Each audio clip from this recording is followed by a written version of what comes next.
பேரலை நேயர்களுக்கு வணக்கம். இன்று நம்மோடு பேசுவதற்காக மூத்த பத்திரிகையாளர் திரு ராதாகிருஷ்ணன் அவர்கள் இணைந்திருக்கிறார். அவரோடு பேசலாம். சார் வணக்கம் சார். வணக்கம் சார். ஸ்பெஷல் இன்டென்சிவ் ரீசன் தொடர்பாக சுப்ரீம் கோர்ட்ல வாதங்கள் போயிட்டு இருக்கிறதா பாக்குறோம். அதுல நேத்து குறிப்பிட்டு பார்க்கும்போது ஆதார் கார்டு பத்தி தேர்தல் ஆணையம் என்ன சொல்றதோ அதை வந்து சுப்ரீம் கோர்ட் ஏத்துக்கிட்டாங்க அப்படின்னு பாக்குறோம். அதை தாண்டி எஸ்ஐஆர்ல குளறுபடிகள் நடந்திருந்தா அதை நாங்க நீக்கத்துக்கும் தயங்க மாட்டோம் அப்படிங்கிற விஷயத்த சுப்ரீம் கோர்ட் சொல்லியிருக்காங்க. அதுக்கப்புறம் பார்க்கும்போது யோகேந்திர யாதவ் உள்ள வரும்போது இறந்தவர்களோட பெயர் பட்டியலாம் காட்டினா நான் வந்துட்டு இதுல ஆக்ஷன் எடுக்க தயாரா இருக்குன்னு சொல்லி சுப்ரீம் கோர்ட் சொல்லும்போது ஏற்கனவே இருக்கிறவங்க 2 பேர் இருந்ததா காட்டியிருக்காங்கன்னு சொல்லி 2 பேரை நேரடியா கூட்டு வந்து வாக்காளர்களை காட்டியிருக்கிறாரு. இந்த விஷயங்களை எப்படி சார் பாக்குறீங்க? இது முழுக்க முழுக்க தேர்தல் ஆணையம் வந்து பிஜேபியினுடைய ஒரு பிரான்ச் ஆபீஸாக செயல்படுறதாக தான் பார்க்கிறோம். சுப்ரீம் கோர்ட்டுக்கு என்ன தயக்கம் எனக்கு புரியவில்லை. எப்பவோ வந்து இது முழுக்க சரிபார்க்க வேண்டிய அந்த ஒரு ஆணையை வந்து அவர்கள் பிறப்பித்திருக்க வேண்டும். அது இன்னும் செய்யவில்லை. காலந்தாழ்த்தி கொண்டிருக்கிறார்கள். அக்டோபர்ல தேர்தல் வருகிறது. இன்னும் டைம் இல்லைன்னு சொல்லிட்டு இதே எலக்ட்ரல் ரோலை வைத்துக்கொண்டு அவர்கள் வந்து தேர்தல் நடத்தினாலும் நடத்துறதுக்கான அந்த வாய்ப்பு இருக்கிறது. இதை விட பெரிய ஒரு துரோகம் வந்து ஜனநாயகத்துக்கு யாராலும் செய்ய முடியாது. சுப்ரீம் கோர்ட் வந்து ஒரு 3-4 மாசமாக இந்த விஷயத்தை வந்து கேட்டுக்கொண்டுதான் இருக்கிறது. நாம் பார்த்து கொண்டுதான் இருக்கிறோம். பல தருணங்களில் கூறியிருக்கிறார்கள், மாஸ் டெலிஷன் நாங்க ஒத்துக்கொள்ள மாட்டோம், நிறைய பேர் நீக்கினீங்களும் நாங்க ஒத்துக்கொள்ள மாட்டோம் எல்லாம். சவுண்ட் விடுறது மட்டும் நல்லா இருக்கிறதே தவிர அதை தாண்டி ஒரு ஆர்டர் இதுவரை வரவில்லை என்றது வேதனைக்கும் வருத்தத்துக்கும் ரொம்ப டென்ஷனா ஆக்கிற விதத்துல தான் நமக்கு வந்து கொண்டிருக்கிறது. ஒண்ணு. ரெண்டாவது, பல தருணங்களில் வந்து பல அனெக்டோட்டல் எவிடன்ஸ் பார்க்கும்போது நிறைய இடத்துல வந்து ஒரு இடத்துல வந்து ஒரு அம்மாவனுடைய வயது வந்து 124 வயசாக இருக்கிறது. இன்னொரு இடத்துல பாத்தீங்கன்னா ரிப்போர்ட்டர்ஸ் கலெக்டிவ் என்ற அந்த ஒரு பத்திரிகை நிறுவனம் வந்து மிக தெளிவாக சொல்லி இருக்கிறது. 5000 வாக்காளர்கள் யூபியில் இருக்கிற வாக்காளர்கள் இன்னைக்கு வந்து பீகார்லயும் ரெஜிஸ்டர் ஆயிருக்கிறார்கள் என்ற தகவலை வந்து அவர்கள் தெரிவித்திருக்கிறார்கள். இந்த மாதிரி ஒவ்வொரு தொகுதியிலும் எடுத்துப்பாட்டாலும் அந்த தொகுதியில வந்து பெண்களை அதிகமாக நீக்கி இருக்கிறார்கள் என்று தகவல் வந்து கொண்டிருக்கிறது. அது ஹிந்துவனுடைய அந்த டேட்டா அனாலிசிஸ் கூட அவர்கள் மிக தெளிவாக செய்திருந்தார்கள். இந்த மாதிரி பல குளறுபடிகள் வந்து எஸ்ஐஆர்ல நடந்திருக்கிறதாக நாம் கண்டு கொண்டிருக்கிறோம். இது ஒண்ணு. ரெண்டாவதாக, ஆதாரை நீங்க வந்து ஒரு ப்ரூஃபாக எடுக்க வேண்டிய அவசியம் கிடையாது. ஏனென்றால் ஆதார் என்பது இந்திய குடிமகன் என்ற அந்த இது கிடையாது. இந்தியாவில் ரிசைட் பண்ணி கொண்டிருக்கு, அதாவது இங்கே தங்கி கொண்டிருக்கிற ஒரு நபர்களுடைய அடையாளம் தான் ஆதார். அப்ப ஆதார் வந்து ஐடென்டிட்டிக்காக ஒரு அடையாளமா இருக்கலாம். நீங்க வந்து இன்னார் இன்னார் என்று சொல்லுவது அதற்காக ஒரு ஐடென்டிட்டியா இருக்கலாம் தவிர அதனால மட்டும் நீங்க ஒரு வாக்காளராக வேண்டிய அவசியம் கிடையாது. அது சுப்ரீம் கோர்ட் சொன்னது சரிதான் என்று நான் காண்கிறேன்.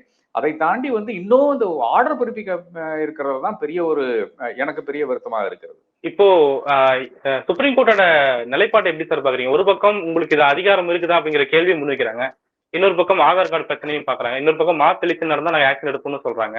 இந்த விஷயங்கள் எப்படி பாக்குறீங்க? எலெக்ஷன் கமிஷன் இதுல வந்துட்டு நீங்க குழப்பத்தை ஏற்படுத்துறீங்க, வீண் நாடகத்தெல்லாம் நடத்தாதீங்கன்னு சொல்லி யோகேந்திர யாதவ் பத்தி எல்லாம் கேட்கறாங்க. இந்த வாதங்கள் எப்படி போகும்னு பாக்குறீங்க? இல்ல, தேர்தல் ஆணையத்தை பொறுத்தவரை அவர்கள் பிஜேபி சொல்லுகின்ற அதே லைன்ஸ் தான் பேசிக் கொண்டிருக்கிறார்கள். யார் வந்து டிஃபெண்ட் பண்றா? இது நான் பலமுறை சொல்லியிருக்கேன். 2014க்கு முன்னாடி ஒரு காலம் இருந்தது. அந்த காலத்துல வந்து அனைவரும் வந்து தேர்தல் ஆணையத்தை வந்து கழுவி ஊத்துவாங்க, குற்றம் சாட்டுவார்கள். அந்த குற்றங்களை வந்து தேர்தல் ஆணையம் மிக தெளிவாக எதிர்கொண்டு அதுக்கான உலகத்தை வந்து அளிப்பார்கள். இது பல இடங்கள் நாம் பார்த்த விஷயமா இருக்கிறது. ஒண்ணு. ஏனென்றால் தொடர்ந்து வருகின்ற தேர்தல் ஆணையர்களை பார்த்தேன். டிஎன் சேஷனுக்கு பிறகு வந்துகின்ற நம்ம கிருஷ்ணமூர்த்தி ஆனாலும் சரி, இல்ல லிண்டோ ஆனாலும் சரி, இல்ல ஜிஎன் செட்டியரோட சார்ந்த கோபால்சாமி ஆனாலும் சரி, இவர்களுடைய பிபி டேண்டன் ஆனாலும் சரி, இவர்களுடைய அந்த ரெக்கார்டை வந்து பாருங்களேன். அவர்கள் மிக தெளிவாக உங்களுக்கு பெரிய ஒரு பிரச்சனையை வந்து யார் எழுப்பினாலும் அந்த பெரிய பிரச்சனைக்கு வந்து அவர்கள் அனைவரும் வந்து செவிசாய்த்து அதன் பிறகு வந்து அதற்கான விளக்கத்தை வந்து அளித்துள்ளார்கள். அந்த விளக்கத்துக்கு பிறகு கூட எதிர்கட்சிகளும் ஆளும் கட்சிகளும் எல்லா கட்சிகளும் வந்து அவர்களை வந்து குறை கூறி இருக்கிறது, தேர்தல் ஆணையத்தை பார்த்து குறை கூறி இருக்கிறது. அப்போ அந்த ஒரு சூழ்நிலையிலிருந்து இப்ப மாறி என்ன ஆகுதுன்னு பாத்தீங்கன்னா, இப்ப எதிர்கட்சிகள் மட்டும் அவர்களை பார்த்து குறை கூறுகின்ற ஒரு விஷயம், பாஜக வந்து தேர்தல் ஆணையத்தை டிஃபெண்ட் பண்ணி கொண்டு இருக்கிறது. இது மிக மிக விசித்திரமான ஒரு வேடிக்கைக்கான ஒரு விஷயமா இருக்கிறது. அப்ப மிக தெளிவாக இந்த கோஆர்டினேஷன் வந்து பிஜேபிக்கும் எலெக்ஷன் கமிஷனுக்கும் இருக்குது. தேர்தல் ஆணையம் வந்து ஒரு டிபேட்டுக்கு வந்து ஆள் அனுப்ப முடியாது. அதற்கு பதிலாக பிஜேபி நபர்கள் வந்து உட்கார்ந்து கொண்டு, இல்லை என்றால் ரைட் விங் நபர்கள் வந்து உட்கார்ந்து கொண்டு சவுண்ட் விட்டு கொண்டிருக்கிறார்கள். இது முந்தானத்து கூட நடந்துச்சு, ஒரு தொலைக்காட்சி விவாதத்தில் நடந்துச்சு.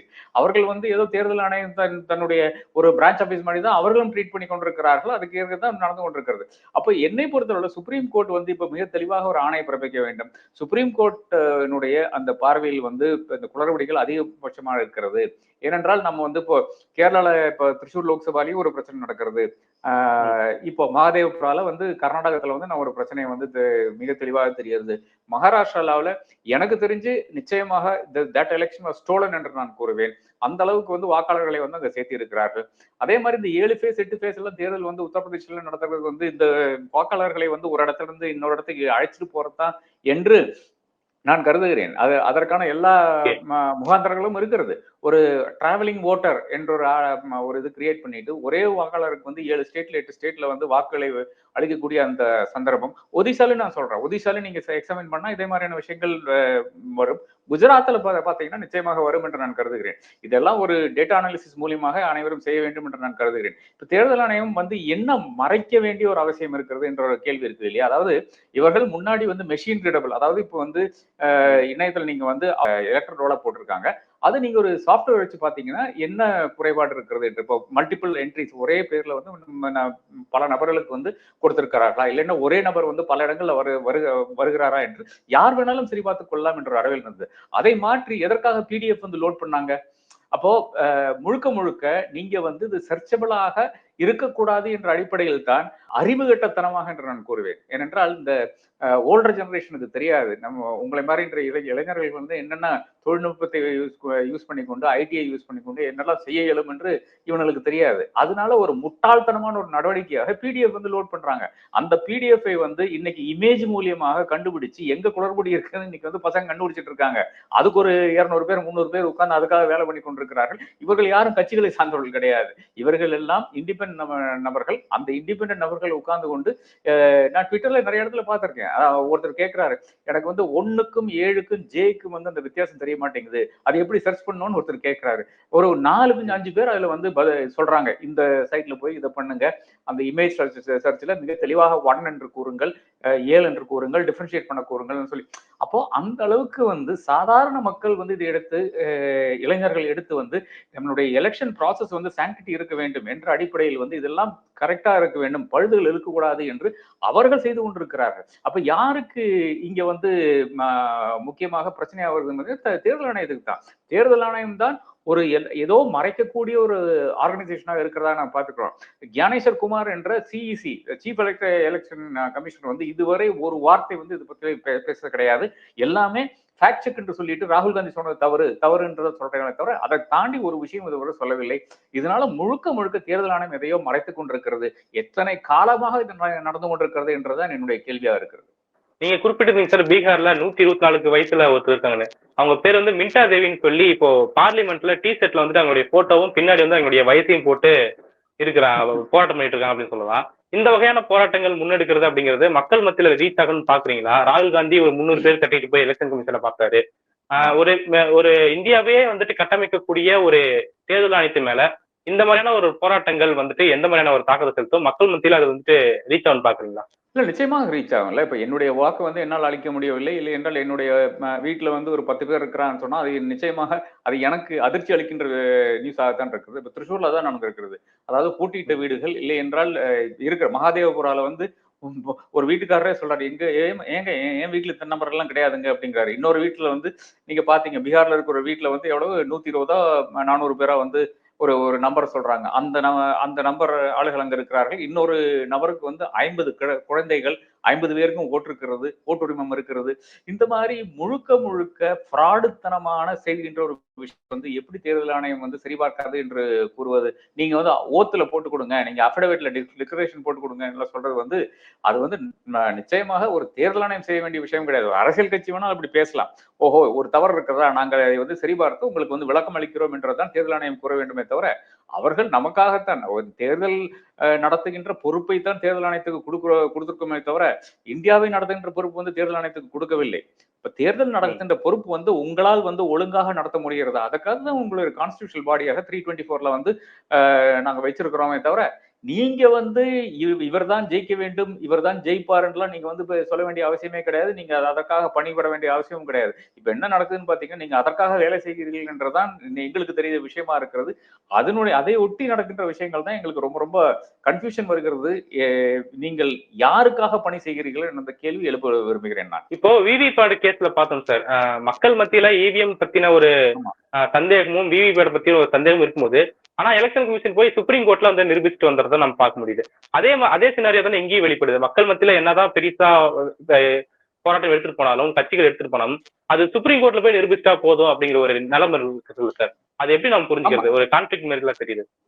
இல்ல அது அதிகாரிகள் எப்பவுமே அப்படித்தானே. அதிகாரிகள் வந்து அந்த அதிகார மட்டங்கள்ல அதிகாரிகளை வந்து நாம கன்வின்ஸ் பண்ணா ஒரு பிரச்சனை இல்லைன்றதான் எடுத்து போறார்கள். இன்றும் நான் சொல்வேன் விவிபேட்ல பிரச்சனை இருக்கிறது. ஏனென்றால் நாம ஒரு இடத்துல வந்து நம்மளுடைய அந்த சிம்பிள் வந்து அமுக்குறோம்.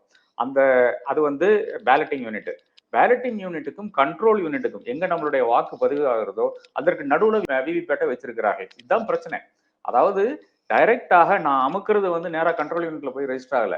அது வந்து கம்யூனிகேட் ஆகுது. எங்க விவிபேட் யூனிட் கம்யூனிகேட் ஆகி விவிபேட் யூனிட் தான் இதுக்கு கம்யூனிகேட் ஆகுது. டைரக்டா ஒரு லைன் கிடையாது.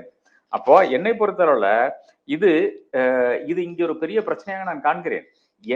நான் இங்க என்ன பிரஸ் பண்றேன்னு எனக்கு தெரியுது. ஆனால் என்ன ரெக்கார்ட் ஆயிருக்குன்னு எனக்கு தெரியாது.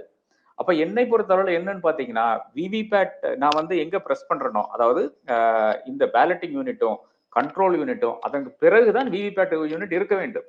நான் என்ன ரெக்கார்ட் ஆச்சுன்னு தான் எனக்கு வெளிவர வேண்டுமே தவிர இது பல காலமா சொல்லிட்டு இருக்கேன். ஏறத்தாழ 10 வருஷமா சொல்லிட்டு இருக்கேன். ஆனால் இதுவரை தேர்தல் ஆணையத்திட்டே சொல்லியிருக்கிறேன். தேர்தல் ஆணையத்திலிருந்து ஒரு ரெஸ்பான்சிபிள் இதுக்கு கிடையாது. இல்ல இதெல்லாம் சரியா இருக்குன்னு தான் சொல்றாங்களே தவிர அதை தாண்டி ஏன் என்ன தொழில்நுட்பம் வந்து இது ப்ரிவென்ட் பண்ணுது எனக்கு புரியல. அதாவது விவிபேட் என்பது நீங்க தாராளமாக வெளியிருந்து மேனிபுலேட் பண்ணக்கூடிய ஒரு விஷயமா இருக்கிறது. அப்ப அந்த யூனிட்டை ஏன் கண்ட்ரோல் யூனிட்டுக்கு பிறகு வந்து வைக்கக்கூடாது என்ற அந்த கேள்விக்கு இன்னும் தேர்தல் ஆணையத்துக்கு வந்து விளக்கம் கிடையாது. அப்ப அது ஒரு என்னை பொறுத்தவரை அது ஒரு மேனிபுலேஷன் பாயிண்டாக நான் பார்க்கிறேன். விவிபேட் யூனிட் இந்த கண்ட்ரோல் யூனிட்டுக்கும் என்னுடைய அந்த பேலட்டிங் யூனிட்டுக்கும் நடுவில் இருக்கிறது நான் ஒரு பெரிய ஒரு பிரச்சனையாக ஒரு மேனிபுலேஷன் யூனிட்டாக நான் பார்க்கிறேன். ரெண்டாவது, வாக்காளர்களை சேர்ப்பதில் நடக்கின்ற இந்த குளறுபடிகள் வந்து அனைத்து சிஇஓ இப்போ வந்து நீங்க சொல்லலாம் கர்நாடகாவில் என்ன காங்கிரஸ் ஆட்சி தான் நடந்துட்டு இருக்கிறது, அவர்களையும் கவனிக்கவில்லை. கேரளால வந்து லெப்ட் தான் நடந்து கொண்டிருக்கு, சிபிஎம் சர்க்கார் தான் நடந்து கொண்டிருக்கு, அவங்க கவனிக்கலன்னு கேட்கலாம், தாராளமா கேட்கலாம். ஆனால் முழுக்க இன்னைக்கு இருக்கின்ற இந்த சிஇஓஸ் ரெஸ்பான்ஸ் பாருங்களேன். கேரளா சிஇஓ ஆனாலும் சரி, கர்நாடகா சிஇஓ ஆனாலும் சரி, ஏதோ அவர்கள் எல்லாம் பாஜகவுக்காக வேலை செய்கிற மாதிரி தானே அவங்க ரெஸ்பான்ஸ் வந்து கொண்டு இருக்கிறது. கேரளா சிஇஓ வந்து இந்த அபத்தமான விஷயங்கள், அதாவது தேர்தல் ஆணையம் செய்த அபத்தமான விஷயங்களை ஃபேக்ட் செக் என்ற பெயரில் வருகின்ற அபத்தமான விஷயங்களை அவர் வந்து ரீட்வீட் பண்ணிட்டே இருக்கிறாரு எல்லாமே. அப்ப அவர்கள் முழுக்க தேர்தல் ஆணையத்தினுடைய கண்ட்ரோல்ல இருக்கிறாங்க. தேர்தல் ஆணையத்துடைய கண்ட்ரோல்னா பாஜகவினுடைய கண்ட்ரோல்ல இருக்கிறாங்க தான் அர்த்தமாக இருக்கிறது. அவர்கள் எல்லாம் ஒரு பாஜகவினுடைய ஒரு எக்ஸ்டென்ஷனாக தான் இன்னைக்கு வந்து வேலை செய்து கொண்டிருக்கிறார்கள். தமிழ்நாட்டிலும் அதே கதிதான் என்று நான் கருதுகிறேன். அப்ப இந்த ஒரு நிலைக்கு தான் நாம் தள்ளப்பட்டிருக்கிறோம். அதனால ஒரு காங்கிரஸ் ஆட்சினாலேயோ, கர்நாடகாவில் காங்கிரஸ் ஆட்சினாலேயோ, ஒரு கம்யூனிஸ்டுகள்னாலேயோ வந்து இதை வந்து சரிபார்க்க முடியாத ஒரு விஷயமா இருக்கிறது. ஏனென்றால் அவருக்கு அந்த டேட்டாவே வரமாட்டேங்குது, கொடுக்கவே மாட்டேங்கிறாங்கன்றதுதான் முக்கியமான விஷயமாக நான் காண்கிறேன். இது ஒரு பெரிய குற்றச்சாட்டாக தான் பார்க்க வேண்டியதா இருக்கிறது. திருச்சூர் லோக்சபால வந்து இப்பவும் வந்து அது இல்ல இது இல்லைன்னு சொல்லி கொண்டிருக்கிறார் தவிர, அதாவது திருச்சூர்ல பிரச்சனை என்னன்னு பாத்தீங்கன்னா எங்கும் இல்லாத வண்ணம் அதிகமான வாக்காளர்கள் வந்து சேர்க்கப்படுகிறார்கள் இந்த தேர்தலுக்கு. இது எப்படின்றது கேள்விதான். ஏனென்றால் திருச்சூர் ஒரு பெரிய ஒரு மேனுபேக்சரிங் சென்டர் எல்லாம் கிடையாது. மக்கள் எங்க வேலை பண்ற வெளியூர்ல இருந்து வர மக்கள் வந்து சில மக்கள் வர்றார்கள், மைக்ரண்ட் லேபர் வந்து வர்றார்கள். ஆனால் எங்க முக்கியமான வருகிறார்கள் பாத்தீங்கன்னா ட்ரிவாண்ட்ரம் அந்த டிஸ்ட்ரிக்ட்ல தான் இப்போ புதுசாக இது இருக்கிறது. எது அந்த விழிஞம் போர்ட் வந்திருக்கிறது, அதானியினுடைய போர்ட் வந்திருக்கிறது. அதே மாதிரி எர்ணாகுளம் தான் மெயின் கமர்ஷியல் சென்டர். அப்புறம் கேலிக்கட் அது வந்து மெயின் பிசினஸ் சென்டர். இந்த எல்லா வெஜிடபிள்ஸ் இதெல்லாம் வர்றதெல்லாம் வயநாட்டுல இருந்தெல்லாம் வர்றது பெரிய ஒரு பிசினஸ் சென்டர். அப்ப இந்த 3 இன்னும் பெரிய நகரங்களுக்கு தான் கான்சென்ட்ரேட்டடாக மக்கள் வருவார்கள் என்றதுதான் முக்கிய விஷயமா இருக்கிறது. அப்போ அதை தாண்டிட்டு இப்போ எப்படி திருச்சூர் திடீர்னு 2019 தேர்தல் பாத்தீங்கன்னா நம்பர் ஆஃப் இதுல ஹைரார்கியில பாத்தீங்கன்னா 9வது இடத்துல தான் திருச்சூர் இருக்குது வாக்காளர் பட்டியலில். இந்த வாட்டி நம்பர் 1க்கு வந்துருச்சு. அப்போ 1.5 லட்சம் வாக்காளர்கள் எப்படி திடீர் என்று 2019 இருந்து 2024 முன்னாடி வர்றார்கள் என்ற கேள்வி இருக்கிறது. இதுலதான் பல முறைகேடுகள் வந்து ஒவ்வொன்றா வந்து கேரளா மீடியா சுட்டி காண்பித்துக் கொண்டிருக்கிறது. ஒண்ணு, இந்த சுரேஷ் கோபியினுடைய குடும்பத்தை சார்ந்த 11 பேர் வந்து திடீரென்று திருச்சூர்ல வந்து ஓட் போடுறாங்க. அது எப்படி ஓட் போடுறாங்க, எப்படி அங்க ஓட்டர்ஸ் ஆகிறாங்க? அவர்களுடைய ஆக்சுவல் இடம் எங்க அவர் தங்கியிருக்காங்கன்னு பாத்தீங்கன்னா சாஸ்தாமங்கலம், ட்ரிவாண்ட்ரத்தில் இருக்கிற சாஸ்தாமங்கலம் இடத்துல வந்து தங்கியிருக்காங்க. அப்ப அங்க வாக்களி வச்சிருக்கிறார்கள். இங்க வந்து திடீரென்று வாக்களிக்கிறதுல என்ன எனக்கு புரிய மாட்டேங்குது. எப்படி ஒரு அங்க இருக்கின்ற லோக்கல் டிஓ எப்படி அக்செப்ட் பண்றாரு எனக்கு தெரிய மாட்டேங்குது. அப்ப இவ்வளவு பிரச்சனைகள் இருக்குது. ஒவ்வொரு மண்டலத்திலையும் இந்த நடந்திருக்கிறது. முழுக்க முழுக்க தேர்தல் ஆணையத்தினுடைய ஓட்டர் லிஸ்டை வந்து சரிபார்க்க வேண்டிய ஒரு சூழலுக்கு, ஒரு கட்டாயத்துக்கு நாம இப்போ தள்ளப்பட்டிருக்கோம். இப்போ திமுகவுடைய இப்போ மாவட்ட செயலாளர் கூட்டம் நடந்துட்டு இருக்கு சார். அதுல வந்து எஸ்ஐஆருக்கு எதிராக ஒரு தீர்மானம் நிறைவேற்றிருக்காங்க. இப்போ இப்ப நீங்க சொன்னீங்க கட்சிகள் என்ன பண்ணிட்டு இருக்கிற கேள்வி நம்ம முன்வைக்கலாம் போது, இப்போ ஒவ்வொரு கட்சியும் வந்துட்டு வெளிப்படைகிறத பார்க்க முடியுது. நாம வந்துட்டு பூத் லெவல் வந்துட்டு சரி பார்த்துக்கணும், ஓட்டர் லிஸ்ட்டை வந்துட்டு வீடு வீடா போய் செக் பண்ணணும் அப்படிங்கிற அவேர்னஸ் வரத பார்க்க முடியுது. நீங்க பல்வேறு இடங்கள்ல குறிப்பிட்டிருக்கீங்க. மகாதேவ்புரா, திரிசூர், ஒடிசாவுல பண்ணணும்னு சொல்றீங்க. இந்த மாதிரி ஒவ்வொரு கட்சியும் ஒவ்வொரு மாநிலத்திலையும் செக் பண்ணக்கூடிய கட்டாயம் இப்ப ஏற்பட்டிருக்குதா? அது போனா அந்த ப்ராசஸ் எவ்வளவு நீண்டிட்டு போய் போகும்னு பாக்குறீங்க? அடுத்த தேர்தல் எங்க நமக்கு தமிழகத்தை பொறுத்தவரை 2026 தான். தமிழகம், கேரளா, வெஸ்ட் பெங்கால் எல்லாமே 2026 தான். அப்ப இப்போ இருந்தே வந்து அரசியல் கட்சிகள் இந்த பணியில் ஈடுபட வேண்டும். நீங்க வந்து திமுக வந்து ஒரு ரொம்ப கவுண்டர் ப்ரொடக்டிவான ஆட்களை சேர்க்கறதுக்கான ஒரு மெம்பர்ஷிப் சேர்க்கறதுக்கான ஒரு டிரைவ் செய்து கொண்டிருக்கிறார்கள். அதை தவிர்த்து விட்டு இதை செய்யலாம். நீங்க வந்து ஒவ்வொரு எலக்ட்ரல் ரோலை வாங்கிட்டு யார் வந்து எங்க வசித்து கொண்டிருக்கிறார்கள், யார் இந்த அட்ரஸ் வந்து ஆள் இருக்காங்களா இல்லையா, இந்த விஷயங்களை தான் தமிழக மேம்பாடும் செய்ய வேண்டும். அதை தான் எல்டிஎஃப் வந்து அதை எல்டிஎஃப்பும் காங்கிரஸும் வந்து கேரளா மேம்பாடும் செய்ய வேண்டும். அப்போ எல்லா இடத்துலையும் வந்து அரசியல் கட்சிகள் சரிபார்க்க வேண்டிய ஒரு கட்டாயத்துக்கு இன்னைக்கு தள்ளப்பட்டிருக்கிறார்கள். எங்க பிரச்சனை இருக்கிறதோ அதை வந்து கம்ப்ளைண்ட் செய்ய வைக்கக்கூடிய ஒரு இடத்துல தான் இன்னைக்கு அரசியல் கட்சிகள் இருக்கிறார்கள். அது கம்ப்ளைண்ட் பண்ணிட்டு அதன் பிறகு வந்து அதுல ஆக்ஷன் இல்லை என்றால் நிச்சயமாக அவர்கள் வந்து கோர்ட்டுக்கு செல்லலாம். ஸ்பெசிபிக்காக இந்த நபர்களை வந்து இங்கிருந்து ரிமூவ் பண்ணிட்டாங்க. இப்ப தமிழ்நாட்டிலே இருக்குங்க. இப்ப என்னுடைய பேரை வந்து ரிமூவ் பண்ணிட்டாங்க. அதன் பிறகு அப்கோர்ஸ் நான் அப்ளை பண்ணவில்லை. அதனால எந்த பேசிஸ்ல ரிமூவ் பண்றாங்கன்னு இருக்கு இல்லையா, நீ என்ன அடிப்படையில் என்ன ரிமூவ் பண்ணேன்னு இருக்கு இல்லையா, அதுக்கு விளக்கம் கிடையாது. அதுக்கு யாருமே ஒன்றும் சொல்ல மாட்டாங்க. என்னுடைய நண்பர் நீலாங்கரையில 26 வருஷமாக ஒரே வீட்டுல வாழ்ந்து கொண்டிருக்கிறார். அந்த வீட்டுல அவர் அப்பா அங்கதான் இருந்தாரு. அப்ப அவருடைய பேரு டப்புன்னு 26 வருஷமா வாக்களித்து கொண்டிருக்கிறார். டப்புன்னு அவர் வந்து இந்த முறை வந்து நீக்கிட்டாங்க. அது என்ன பேஸில் நீக்கிறீங்க, என்ன பேஸ்ல ஆட் பண்றீங்க, இது ஒண்ணுமே புரிய மாட்டேங்குது. அப்போ இங்கேயும் குளறுபடிகள் இருக்கு, சென்னையிலேயே குளறுபடிகள் இருக்கு, எல்லா இடத்துலயும் இந்த பிரச்சனை வந்து இருக்கத்தான் செய்யும். இது ஒண்ணு வந்து இன்எஃபிஷியன்சி, அதாவது தேர்தல் ஆணையம் வந்து ஒரு பெரிய ஒரு பிரைவேட் கம்பெனி மாதிரி எஃபிஷியன்டான ஒரு நிறுவனம் கிடையாது. அது நம்ம அனைவரும் வந்து புரிஞ்ச விஷயம் தான். அதனால சின்ன சின்ன விஷயங்கள் இந்த மாதிரி நடக்கும். இப்ப என்னுடைய விஷயத்திலேயே நான் சொல்ல மாட்டேன் தேர்தல் ஆணையம் ஏதோ சதி செஞ்சதுனால நான் சொல்ல மாட்டேன். ஏதோ ஒரு இதுல வந்து வீட்டுக்கு போய் வெரிஃபை பண்ண வேண்டும். இது ஒரு நடைமுறையில் இருக்கின்ற விஷயம். என்னை வந்து சந்தித்து இருக்கிறார் தேர்தல் ஆணையத்துல இருந்து அந்த டீச்சர்ஸோ யாரோ வந்து சந்தித்து நீங்க தான் இருக்கிறீங்களா, வேற யாராச்சும் இருக்காங்களா அந்த வீட்ல எல்லாம் கேட்டு அதன் பிறகு வந்து போயிருக்கிறார்கள். இது வந்து ஸ்லிப் எல்லாம் கொடுத்திருக்கிறார்கள். இதெல்லாம் செய்வார்கள். ஆனா அதை செய்யாமல் இருக்கு இல்லையா, இந்த ஃபுட் ஒர்க் வந்து தேவையில்லை.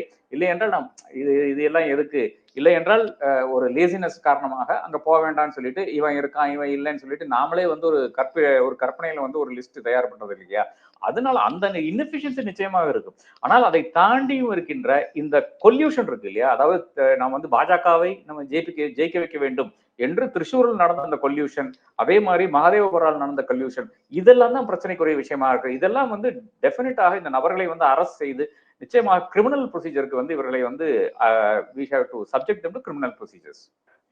இப்போ இவ்வளவு முறைகேட்டில் ஈடுபடுறவங்க தமிழ்நாட்டிலயும் கூட பண்ணிருக்கலாமே. தமிழ்நாட்டுல ஒரு 2 இடமோ 3 இடமோ ஜெயிச்சிருக்கலாம்ல. அவங்க எப்படி ஸ்வீப் அவுட் ஆனாங்க? இதுல வந்துட்டு நீங்க தான் குழப்ப விளைவிக்கிறீங்க அப்படிங்கிற கேள்வி இன்னொரு பக்கம் வைக்கிறத பார்க்க முடியுது.